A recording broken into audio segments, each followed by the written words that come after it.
Welcome back to the Real Estate Excellence Podcast. This is your host, Tracy Hayes. My guest today is not only a great real estate agent, but an amazing athlete as well. I've been admiring her through her consistent social media posts where she shares with her fans her passions, advocacies, and athletic accomplishments. In just a short 2.5 years, she's been putting up a consistent sales numbers. She's truly an entrepreneur at heart and driven to succeed. I wanted to get this up-and-coming rock star on the show simply to be the first to say she is a rock star. She hails from Beaufort, Georgia, now resides in Atlantic Beach, Florida, based on your social media, but that hasn't changed. Let me welcome to the show the talented and very motivated rock star of the Berkshire Hathaway Home Services Florida Network Realty, Lauren Scott. Lauren, welcome to the show. Hi, thank you, Tracy. Thanks for having me. I'm really glad you were able to make it out today. I've been admiring you on your social media post, of all the things, I tell people really became a podcast junkie recently. I said I'm going to do a podcast, so I started listening to podcasts. What is everyone else doing? And one of the things that all of them say in our space, in the realtor industry, is you got to get out there on social media, whether it's just, hey, I'm having a cup of coffee at Starbucks, or I see you showing the homes that you're showing on the weekends, or open houses, to even some of your advocacy work out at the beach. We're going to expand a little bit about that and how you got involved in that part as well. But you are getting yourself out there, and Lauren, you're putting out great material. Thank you. Yeah, I definitely agree. Social media is definitely the way of the future, especially in our industry. It doesn't cost anything. Really, it's a free marketing. Right. Your iPhone that you already have, and your cell phone service, and you're on the map. That's right. Yep. So tell us a little bit about you, where you grew up. So let's go back to like 8th grade, just going into high school. Where are you at, and what's going on? Sure. Okay. So as you mentioned, I'm from Beaufort, Georgia. I'm born and raised. My family still lives in Beaufort. I was actually raised in Gwinnett County Schools. So in 8th grade, I was still kind of playing basketball, trying to figure out, I love sports. I was always a tomboy. I have a twin brother. I have all brothers, 2 of them. So I was never super girly, even though I like to dress cute and everything and, wear makeup. I like fashion, but I was always super competitive. Right. And it's funny, my dad always said, out of all my boys and one daughter, I thought that my boys would be the athletes, but my daughter is. Yeah. So older brothers will do that to you. Yeah, they're really mean. Yeah. I had to deal with that, so that's why I'm really tough. So I grew up playing sports and everything, and when I got in high school, I was trying to play basketball, but it just wasn't my sport, but I was always the last one left running. And so, the coach at the time said, hey, have you ever heard of cross country? And I was like, what is that? That sounds kind of boring. It's just running. What's the point? So, that's what most people think. That's exactly what I think. So most people hate running. So I actually got into high school. There was summer training, tryouts for cross country and everything. And I said, whatever, it's something to do. So I did it and I actually loved it. But I didn't want to be on JV. I wanted to run with the girls that were on varsity. So my dad said, okay, if you're going to do this, you're going to get up early and train. And So you're like a freshman? Sophomore? Yeah, so I was a freshman. I did make the varsity team my freshman year. And then, kept going and eventually became the top runner my senior year. In high school. So I did cross country and track. I set some school records for the 2-mile. I don't know if I set the mile. I did set the 5K. And so I had a really good time in high school. I was pretty involved in just athletics. I wasn't like a crazy party. It wasn't really my thing. I was a pretty good kid.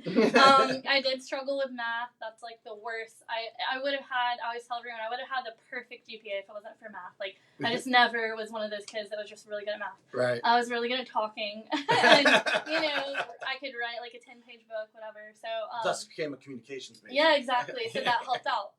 But my dad was really happy getting, having his only girl get a college scholarship for D1 school for cross country and track, so that was pretty awesome. But I just grew to love running. I was super competitive, and it was just, I feel like I was born for it. Right. Every athlete feels like they were kind of meant for their sport. So you go off to college and you choose communications. Yes. What was your thoughts there? What was your initial dreams of some career there? Right. So actually, I did end up going to Kennesaw State initially. So that was in Georgia, like right, yeah, kind of outside Atlanta. So I ended up going there for like a year and a half, and I chose communications, and I wanted to do journalism at the time. I really loved writing, and I thought that journalism would be the route to go and be maybe a reporter or work for a newspaper.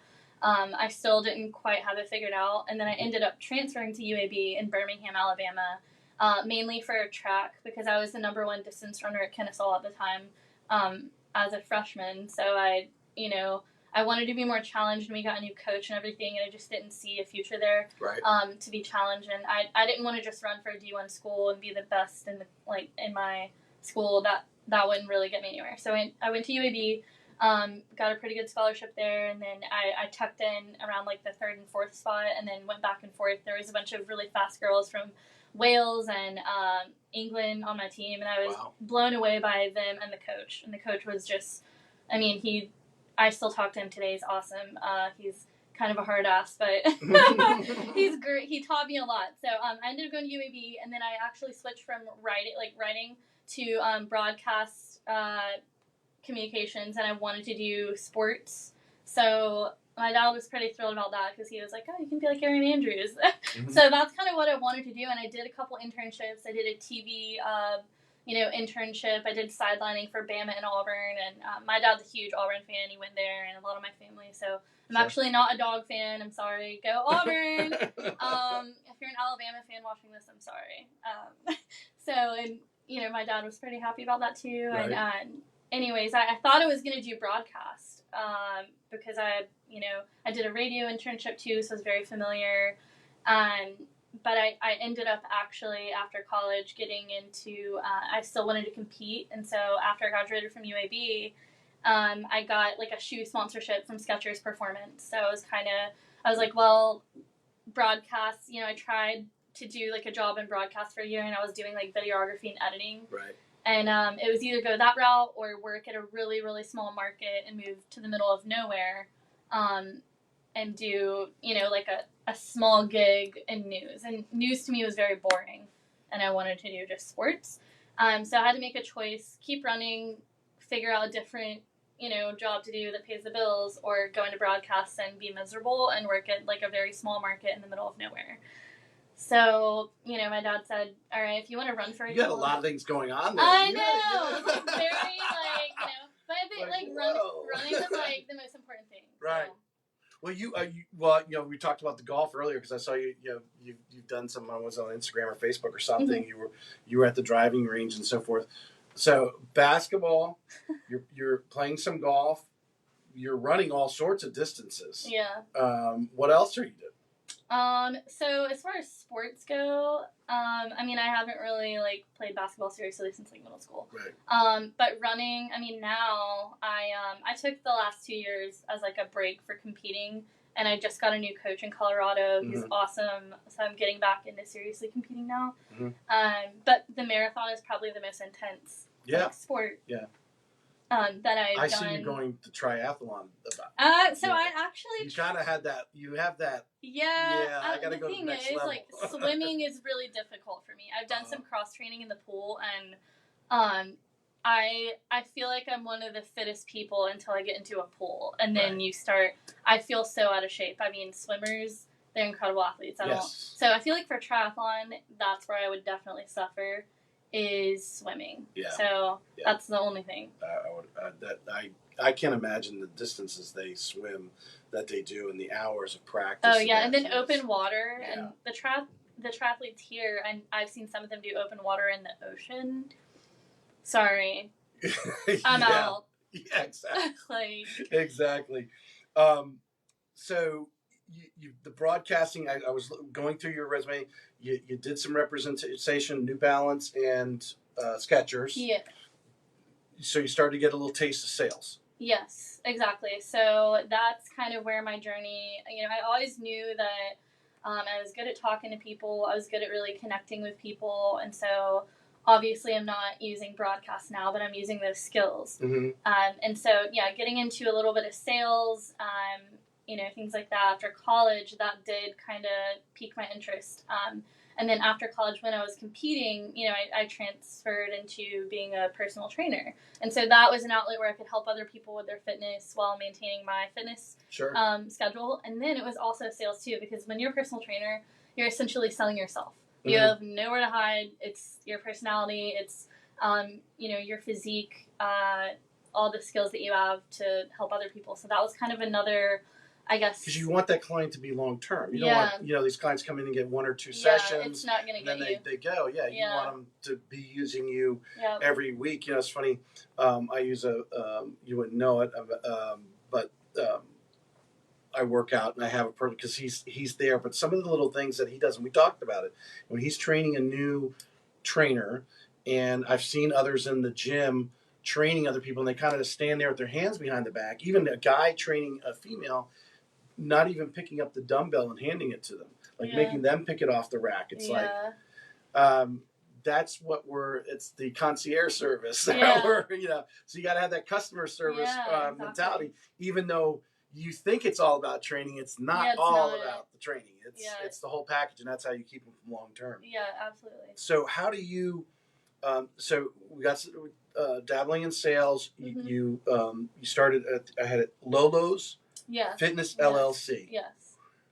And that was So tell me about that. All right. So I just to recap, I moved to Jacksonville in 2017, and that's when I was still kind of running for Skechers, really focusing on running, doing personal training. And so with personal training, especially being in Florida, it's very saturated. Just like real estate, there's a bunch of realtors, but personal training is, let's just say, you get paid differently for being a realtor and personal training. Just let you know. All right. So you really, the one way to really kind of make the most profit is to be on your own as a personal trainer.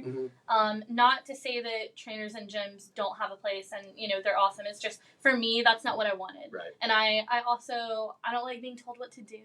I know what I want, and I like to do it my way. Right. And so that's not a bad thing. So that's why I was like, you know what, I'm just going to get my own LLC.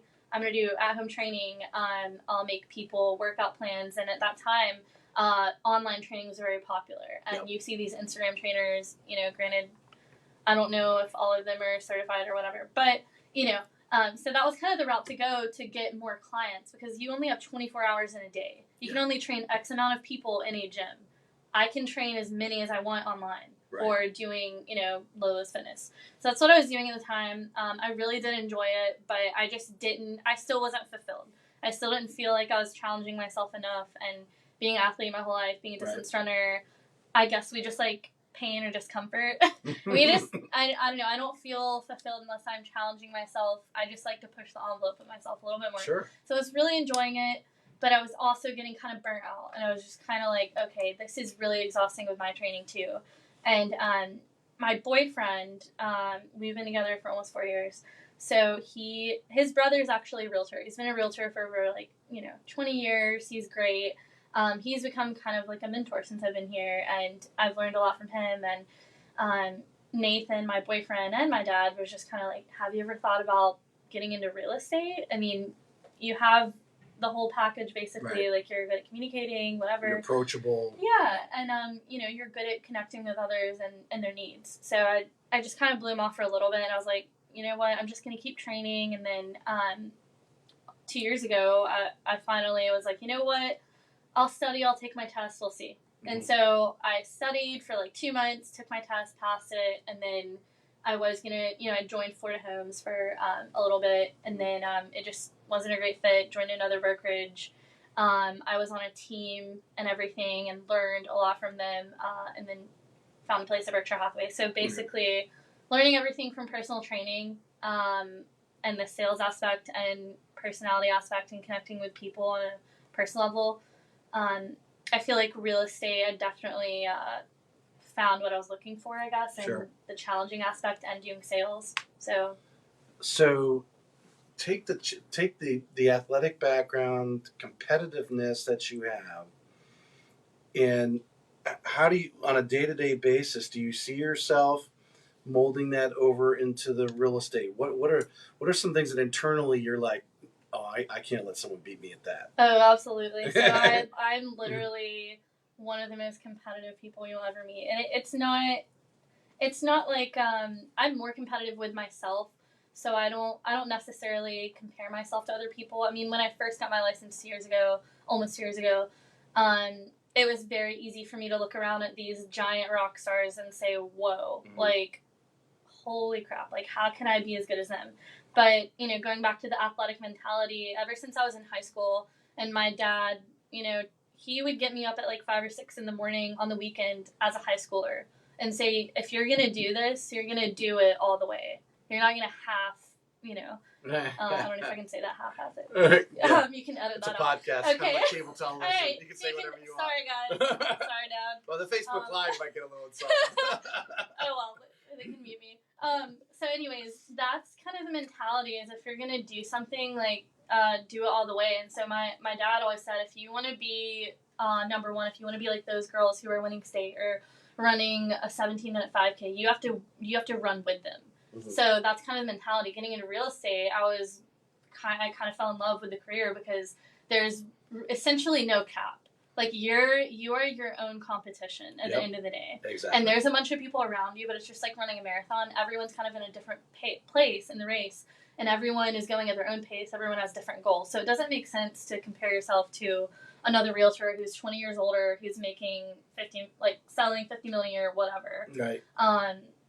So that's kind of what You've got to get into your part of that marathon. Exactly. Because they might be at the 25th mile. I may only be at mile 5. Yeah. So I may just be at the beginning, and that's totally fine. And I'm not content with where I am, but I'm happy with how far I've come now. And then looking back at my first year compared to where I'm at now, and I'm not on a team anymore. I'm completely solo. I'm doing things all by myself, and I'm super, super happy with that. So I'm definitely competitive.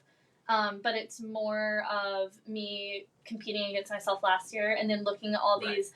I surrounded myself with a bunch of great, I call them like big dogs. Like Berkshire Hathaway is just, the office I'm in is just incredible. All of the realtors there are just amazing people, and they're so successful. And they're super humble too. And that's one thing I've learned is, especially being new, you're gonna have to get your butt kicked a little bit and learn and just like pay your dues, and I'm here for it. So that's what I love about this career though, and that the athletic mentality has helped me kind of stay on track and stay humble and learn from each transaction, each client, and learn from every month. And it's also kept me in a routine. So I feel like being an athlete definitely gives me a huge advantage over someone who's maybe not been a college athlete or something. Well, even the athlete mentality, or there's no doubt that the team sport. I'm not saying team sport, but just being under a coach that is your dad was partly a coach, and then you mentioned the coach at UAB, I think there earlier, tearing you down, and instead of just it's Lauren, she's great, and then you lose, you get too soft. Yeah. Versus you walk out there, they tear you down. I got my Citadel flag up here. First thing you walk when you go to the Citadel is they shave your head, make you wear black shoes and gym shorts and a t-shirt, and you walk around for the first day like that, and you look like a big fool. But that's the point. They're tearing you down to humble you. Yeah. And then you have to then move forward in that thing. And then it takes time. Yeah. I think for you, when you started training, you weren't. How long did it take you to reach that minute per mile that you wanted to reach? Yeah. How many miles did you have to run? Yeah. And you realize, what, I've run all these miles, and I reached that time limit. I can run all these miles and get to that sales goal. Yeah, absolutely. Yeah. And to stick with it. I think a lot of people, especially this day and age, and you being a young person, I'm sure you're around a lot of. They want the instant gratification. Yeah. Don't want to put the time in. And they think because they graduated from college, everyone should pat them on the back and give them the salary and say, congratulations, here's your office. It doesn't happen that way. It doesn't work that way. Real life is a rude awakening. And I've definitely had, I'm not that far along in my real estate career. I'm just under 2 years. And I've had a lot of newer agents or people that are about to get their license, and they look at me and they see social media and they're like, wow, you're doing great. I think I can do that. And they're like, I don't think real estate is that hard, right? And it's, it's not just, the exam, maybe it's hard, maybe it's not. Everyone's different. Everyone's a different test taker. So let's say the exam's easy. You pass your test and you start, and okay, it's not that hard. Like, I can be a realtor, but it's those moments where you have to figure it out for yourself, and the work doesn't just come to you. You gotta get yourself out of bed in the morning. Yeah, exactly. Yeah. You have to have a routine. You have to dig in, and you're gonna have days where you feel like quitting. And that's, if you can, I've been told, if you can make it past your first year, you might be okay. Like, you can probably survive. But you're right. I mean, a lot of, if you're soft, you're not going to make it. So you definitely have to. Now, when you first started, you were still doing the fitness training a little bit? Kind of, yeah. Yeah, exactly. So I was still kind of training clients. And then when I was at the other brokerage, I did join a team. So I was fortunate enough to have a team lead that, paid for marketing, paid for a bunch of stuff. And if you're a new agent, there's two routes you can go. You can either go by yourself and, do it that way. But I would suggest having like 6 months of savings. I didn't have that. So I was still doing personal training kind of, and like, trying to supplement my income here and there. And then having a team lead definitely helped because she paid for a lot of the stuff that I would have had to have paid for by myself. Or didn't even know to pay for it. Oh, no. There's so many. Yeah, there's a lot of expenses that the test doesn't tell you. That was a huge shock. Like, yeah. So that was a lot. But I've had people reach out to me recently in the last couple months, last year, about personal training and say, hey, are you still training clients? Mm-hmm. I don't have time in person anymore, but if it's for like a friend or something, I would send them a plan. But I just don't really have time for it anymore. Sure. And also, I don't want to. I've always been kind of a all-in person. So if I'm doing one thing, I want to give everything to that one thing. So real estate's kind of taken over. So dabbling in a little bit with the team. Mm-hmm. So obviously you wanted to get your learning curve up. Yeah. So you felt the comfortability of joining that team. Yeah. So I was kind of hesitant at the start because, like I said, I don't like being told what to do. I'm not a difficult person, but I challenge authority. Yeah. And if there's something I don't agree with, I will not think twice about asking you or pushing you on it if you're my authority. Right. So anyways, the team was a good fit at the start because I said, hey, look, I don't have 6 months of savings. I could benefit from a team because they'll probably pull in some leads. I'm not from Jacksonville, so it's going to be harder for me to establish, a sphere. I don't have my high school friends here. I don't have my college buddies here. I don't have my family and friends here. They're all in Georgia. Mm-hmm. So I said, hey, why don't I try a team for 6 months to a year, however long it takes me to actually know the ins and outs of the industry, feel comfortable having my own listings, feel comfortable buyer counseling, feel comfortable doing all this and handling it. So I did the team thing. Wasn't even a year. Maybe about 6 to 8 months. It was great while it lasted, but then there were certain things that were kind of popping up that I didn't really agree with. And then I started to actually make money and get my own listings, but still under the team umbrella, you're getting a huge cut taken out. So sure. I didn't really like that. I felt that I was working really hard and that I deserved more commission. Sure. So I kind of challenged that and then didn't really get the feedback that, I wanted. So I just looked around at the best fit for me. I met with one of my other, who is now a huge mentor of mine, Shonda. She's with Berkshire Hathaway in Mandarin. She'll probably kill me for... How you pronounce the last name? Camperant. Will you get her on my show? I can ask her, yeah, for sure. She'd probably love to. Yes. She's also from Georgia. She's way more southern than me. She's gonna kill me. But I love her to death. She's literally awesome. I text her all the time for stuff, and she's one of those rock stars I was talking about. Yeah. That I learned from, and for some reason they like me. They invite me to lunch with them sometimes, but so it's awesome sitting with them, and they're everything that you want to be as a young realtor looking for longevity in this career. Right. And so, she was one of the biggest reasons I went to Berkshire Hathaway, just for everything it stood for, and then just being a single agent. She's a single agent too, and she's very successful. So that was kind of another reason I wanted to kind of go solo. I learned everything that I felt I got everything I needed to from a team, But Yes. there's two different personalities. Some people can be on a team for their whole life as a realtor and be totally fine and not taking orders, but being told to do certain things as their place in the team and being fine with that and taking their cut and moving on. But I'm one of those competitive people. It's competitiveness. Do you think confidence has a little bit of it? Yeah. After 8 months, you felt you had enough confidence to be able to go out on your own. Yeah, absolutely. And then like I said, I don't like being told what to do, and not that there's no right or wrong way to do real estate. Everyone has their, like I said, when you're in the race, everyone has their different way of doing it. So I just had a way that I wanted to do it that didn't match the teams anymore. And I felt like I could do it better for myself. Not better than them, but better for myself, because I you know yourself the best and you know how you work the best. How important do you think that is, doing it your way? It is super important, and that's another confidence thing.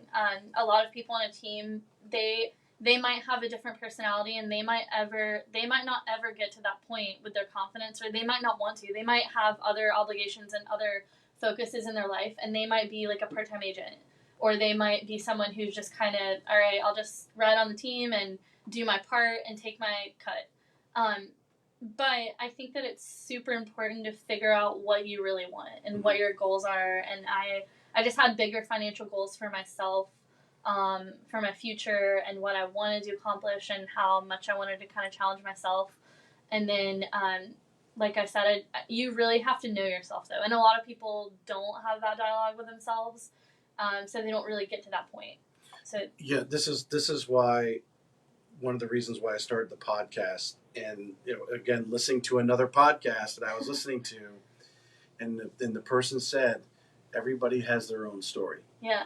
And if you actually sit down and listen to everyone's story, there's something you can get out of it. Mm-hmm.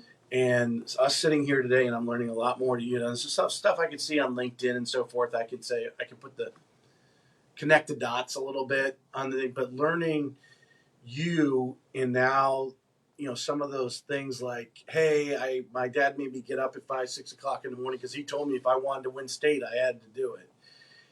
You know what it's like to get up at that time. Yeah. You know what it's like to put in the extra hours, the extra sweat to get to a certain level. And you set that goal, and you took the first step. And so many people set the goal, but they never take the first step. Yeah. The first step may be actually getting up at 5 o'clock in the morning. Yeah. You have done it, and it sounds like you've done it numerous times. And being a young, I don't want to demean you in any way. Okay. Being a young person, because you're half my age, I wish I was. I don't know. You're 25-ish in the area, I guess, right now, right? Something like that. Late 20s. Late 20s. Okay. So I'm almost twice. Yeah, I'm almost twice your age, almost. But I've been around. But to look back in individuals in my life that I've looked up to, or individuals like yourself who have done it time and time again, who have had mud in their face, went over to UAB. You went from being number 1 at Kennesaw to number 3 or 4 over there. So you had to chase people. When I went to the military college of South Carolina, we had to pass PT tests, and I'm not exactly a runner. So I would actually find those guys that could run like the wind, like you, and chase them at night around, when it was time to do our PTs, and try to stay with them. I was hundreds of yards behind them, but I knew that if I could stay within sight of them, I could pass the PT test. Yeah. That was some of the things. But having those goals and knowing you've accomplished those things is just going to pay off big time for you. And I can see, obviously, your career is launched and moving very, very quickly. Because I know the people that you look up to, and you go, where am I going to be? They've been doing this 20 years. Where are you going to be? In 15, 20 years, if with what you're learning from them and pulling from them, because they've gone through all that stuff too. What would you feel? Someone said, what is your biggest strength? My biggest strength is probably, I would say that I don't give up. I know that after my last marathon, I went out to California with my dad. It was a pretty big marathon, California International Marathon in 2018, and I know, looking back now, I know I wasn't ready, but I had a lofty goal of qualifying for the B standard for the Olympic trials, which Still have time talking to my coach about it now. But anyways, so my training, looking back, that was only my second marathon. I wasn't there, but I went out there, and I had some other stressors at the time going on, and mentally I just, kind of broke down around mile 22. Yeah. And, I just remember after that, I knew that I wasn't going to hit the time, and that was devastating to me. And I crossed the line, and I just, collapsed into my dad's arms, and I was just, in tears. Right. It was a really, really hard flight back to Jacksonville without hitting the time I wanted. And, You're worried about a time. We're all worried about just finishing. Without dying. Well, I don't know about mile number 2. Yeah, so but one of the things that my dad's told me after, hard losses like that is, Lauren, you cannot beat someone that never gives up. Mm-hmm. And that's always been a huge, huge, powerful that is true. mantra that I've repeated to myself every time I've gotten my ass kicked. Whether that's having a deal fall through, which everyone has that happen, or just learning something the hard way. The last 2 years have been super hard. Just adapting and growing into a new career, and then getting back into training and having those thoughts of, oh gosh, what if I can't run fast anymore? What if I'm not going to hit those times or whatever? But, just keep coming back to you can't beat someone who doesn't give up. Mm-hmm. So that's kind of, I guess, my edge or my strength is that I don't give up. So, even if I, have a slow start out the gate or, a slow month or whatever happens, I know that it's always going to come back up, and I know that I'm going to be fine. I'm going to be successful because I don't give up. Right. Right. It's so. I mean, you could take that so many different ways, but that was funny. I was just telling my 11-year-old son that the other day. The whole stay in line long enough, you will get to the front. Mm-hmm. Don't give up. Just keep showing up and keep showing up, and you will get there. So you have some mentors. Mm-hmm. Are you a book reader, podcast? Where do you like to gain some of that other information? Yeah, so I am definitely a book reader. I would say podcast wise, Bigger Pockets podcast. Yeah, I got turned on to that podcast last year, and I love it. Yeah, I have not had any investment properties myself yet, but that's what I want to get into. So it's somewhere around. I had a thing that said Bigger Pockets because I did a little show not too long ago. I said Bigger Pockets. I was recommending. I forget what it was they were talking about somebody. This was a few weeks ago. They were interviewing, and we were just doing a quick 5-minute thing on Facebook. And I had a Bigger Pockets. You got to listen to it. It is. Yeah, it's awesome. I listen to that. When I have showings all over the city, I'll just pop that on. That's one of my main podcasts. There's a couple other ones. I still listen to this one, Mind Pump. It's a personal training one, but it's pretty entertaining, and they talk about. Social issues in the world and stuff too. So that kind of keeps me in tune because I don't really watch mainstream media anymore. No. So kind of that's where I get shut that off too. Me too. So I kind of stay away from that. But that podcast is probably the number one, Bigger Pockets. So and then other inspiration, my broker gave me one book called Ninja Selling that I'm still kind of reading right now. That's a really popular book that a lot of Berkshire Hathaway agents have read. That's kind of the training philosophy. Ryan Serhant, he's awesome. Mm-hmm. I follow him. How much, in comparing to your career, and a lot of things we're talking about, is mental? So much. I mean, obviously there's a physical aspect. You have to get out of bed in the morning. You have to make your appointment times. But versus the running, because the running is a physical thing, but also it comes a mental thing. Any race, especially the marathon, it's very mental. Mm-hmm. And that one of my friends the other day, I was actually at the golf course and I was kind of frustrated, and he was just like, Lauren, mind over matter. And, it was really hot and I just wasn't feeling it. And he was just like, mind over matter. And, that is so true, whether it's in real estate or in running. I mean, just like you said, not giving up, how we were talking about that topic, a lot of people, that's why they say they don't last their first year, or they quit real estate, is because they just give up. Or they say, oh, I'm just going to take a step back or go into another career.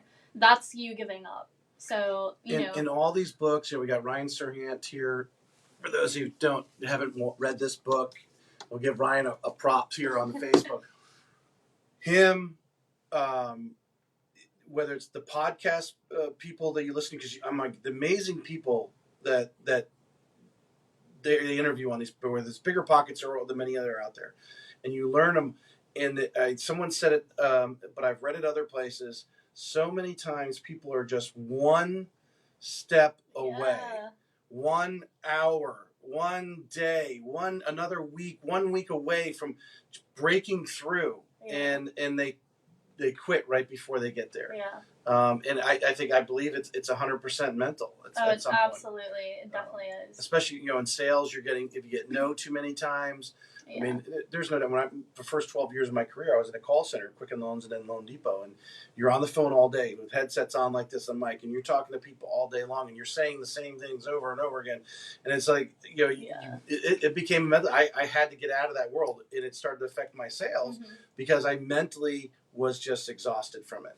And I had to get out and refresh, and obviously personal development is one of those. So podcasts, are you audiobooks, or how do you like to take in your? I do podcasts. I would say I don't really have any audiobooks. I have books like this at home that I try to read in the evening or the morning, or like Sunday morning, or if I have like any downtime or at the pool. I'll just pop my headphones in or take a book or something like that. It's amazing. Every one of the personal development people, they said just take 10 minutes, 10 pages, 10 pages, 10 minutes, 10 pages, whatever. Read some books. A lot of personal development books are actually the chapters are designed to be in that time frame. Just read that chapter a day or that 10 pages. You'd be amazed how fast you end up going through the book. Yeah, I feel like a lot of people and why they give up too is they think they have to do everything all at once. And this is one little trick that I have. It's called your first 15. And not every day is perfect. So, I can tell when I don't do this every day, I'm different. If I fly out the door, it's just like not eating breakfast or just getting ready and flying out the door. So your first 15 is, I learned this when I was in Birmingham, actually. I went to Church of the Highlands. It was like a church over there. And so your first 15 is 5 minutes of prayer or meditation or whatever you do. 5 minutes of worship or listening to whatever music you like. And then 5 minutes of the Word. So whether that's the Bible or a motivational quote or book or whatever, take your first 15. Because the first, right when you wake up, that's what sets your whole mindset for the whole day. So if you take your first 15, and everyone has 15 minutes in a day. Yeah. There's every single one. You may not like to get up 15 minutes earlier, but it won't affect your day. Yeah, or it could affect your day if you're doing it right. And you can do that while you're getting ready, or so that's just a really easy way. Right, you could have that on an audio playing while you're you're getting ready or whatever for the day. Yeah, for sure. There is definitely a lot of I know Ryan. He gets up at some godly 4:30, 5 o'clock in the morning every day, and he's going down and working out. It's one of his things. A lot of people, do a meditation type thing. I know that the cold shower or the cold tub is a thing now. Ice baths or... I've done the cold shower thing after I've already shampooed. I turn to cold and see how long I can stand in there until I'm like, okay. Yeah. I'm in Florida. It's warm enough. I can step outside. Exactly. Yeah. In my list here, so you what is it when we talk about Berkshire Hathaway? We've touched on it a few times. What makes Berkshire Hathaway your home now? What is it you like about that? So a lot. So initially, when I was attracted to Berkshire Hathaway, of course, it was the name, just being world-renowned, Warren Buffett, very successful, and I kind of wanted to attach myself with a respectable name, especially being a newer realtor.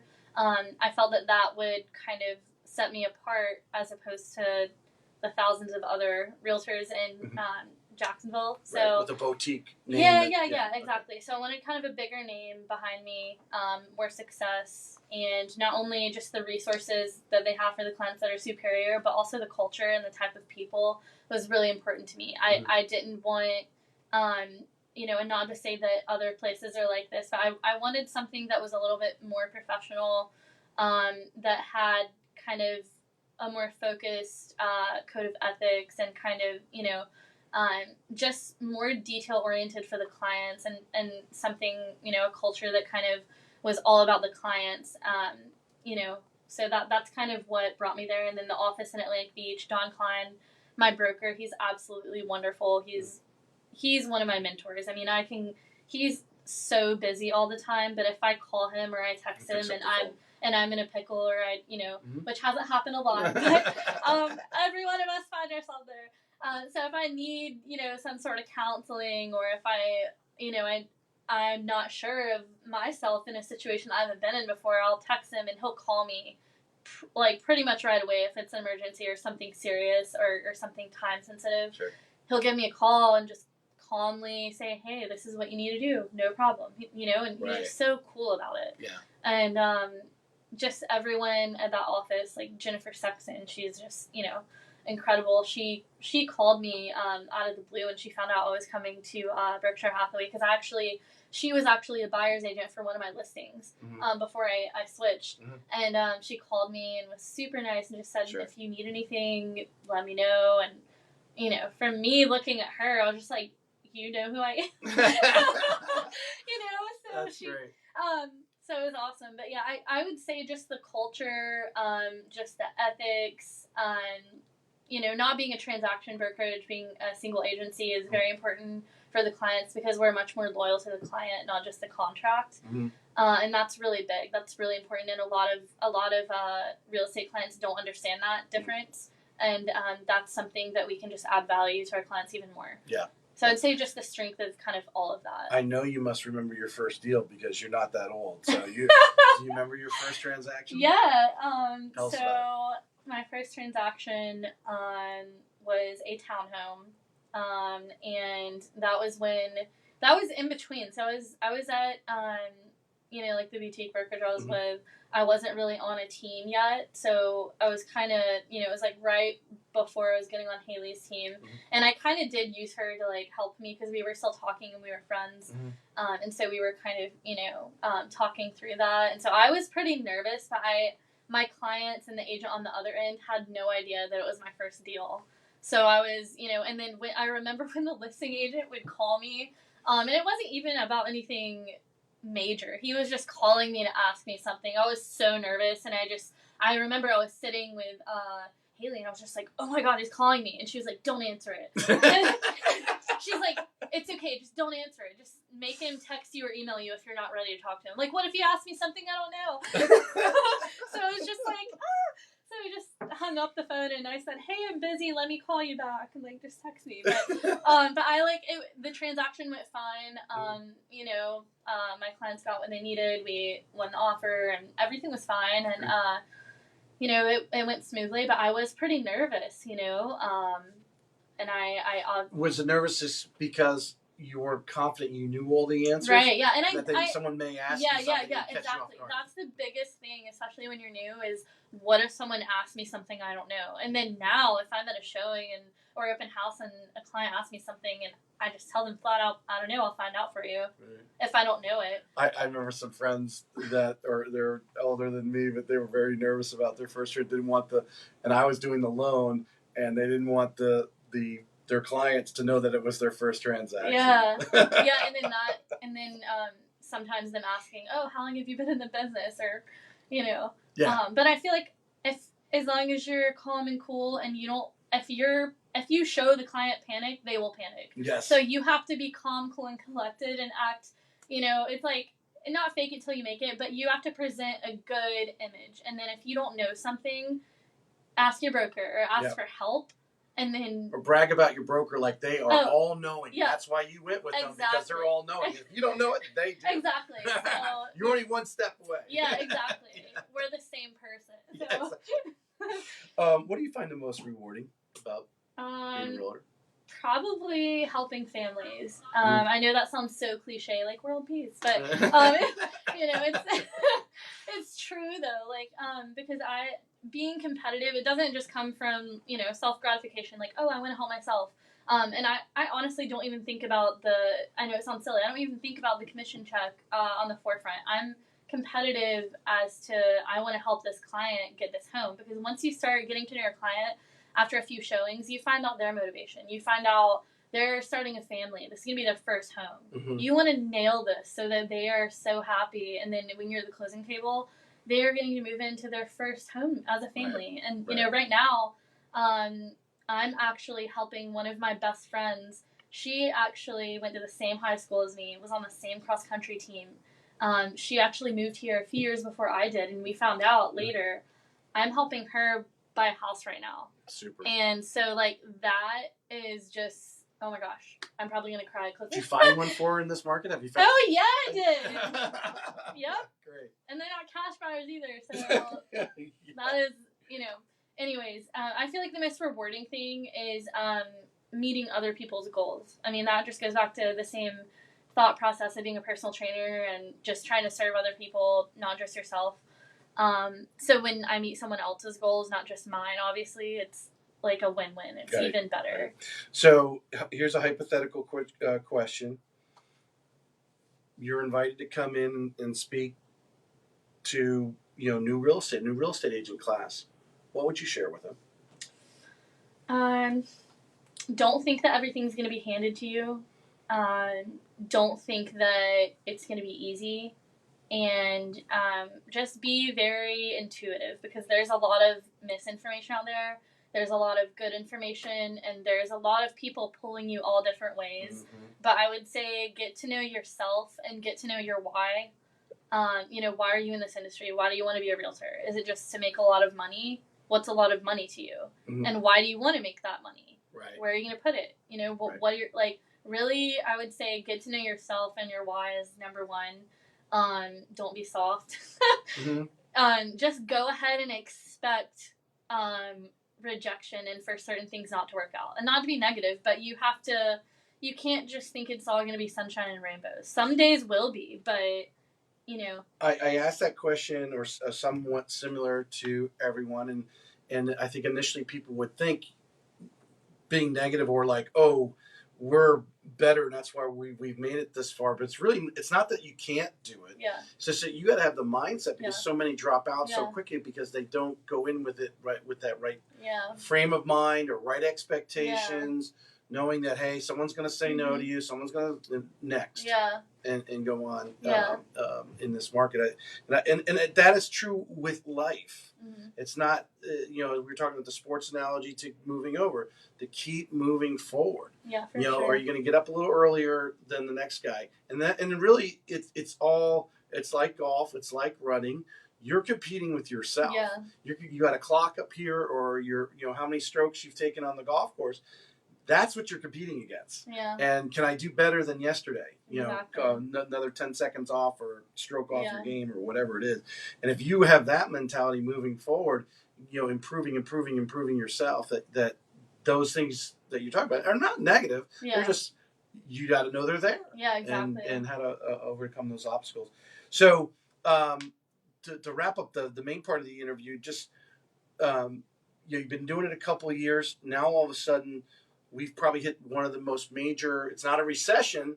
It's a positive but crazy situation. Where you got 20 offers on these listings, and you're competing cash offer, non-cash offer, and so forth. What are you doing a little differently? Say this last 3 months, and say you were doing last year. Yeah. So things are definitely moving a lot more quickly, and especially in the last 3 months. I mean, like you said, you're having multiple offers on houses that are going over asking. So. And I've also had a lot of out-of-town buyers, like my clients from California. They're selling their house. They're moving here. Mm-hmm. So one thing I'm doing differently is, kind of educating my clients a little bit more, not forcefully, but just kind of letting them in on the reality, especially in Jacksonville. I mean, across the U.S., it's crazy too, mm-hmm. but especially here in Florida, we're having a lot of buyers from other states move here because they're a little bit happier with the way we're doing things. Mm-hmm. So that's just the reality of it. And so one thing I'm doing is just preparing them on structuring the offer. If they're not a cash buyer and they have, like a VA loan or an FHA loan, that I'm really honestly upset with how things are going with VA loans right now. A lot of listing agents or sellers really are not even taking time of day to look at VA. And that's just really upsetting to me. So one thing is just preparing them for over asking offers. If they are going to submit an offer over asking, there's a chance that it might not appraise. Are you willing to pay for the appraisal difference? Are you willing to pay for half of it? That's what we're kind of seeing right now. So I didn't ask you about your advocacy about the Mhm. beach. I'll let you finish yeah, up sure. with that, telling that in a second. But we need. So I was just talking to someone this morning. We were talking about why is it that the VA, as lenders, we love it. It's the most forgiving loan. Yep. And to see someone come in and offer, and he's just immediately shut down with a lack of knowledge. Yeah. So we need to start an advocacy group on that. I agree. Pro VA loans in Northeast Florida. Yeah. I actually just won one with a VA, so oh, great. Yeah, great. I'm very happy about we that. We love them. Yeah. Just because we know, hey, they got the credit score and they got the income. That loan's pretty much closed. Yeah, exactly. This is so forgiving that they've had boo-boos in their credit and so on.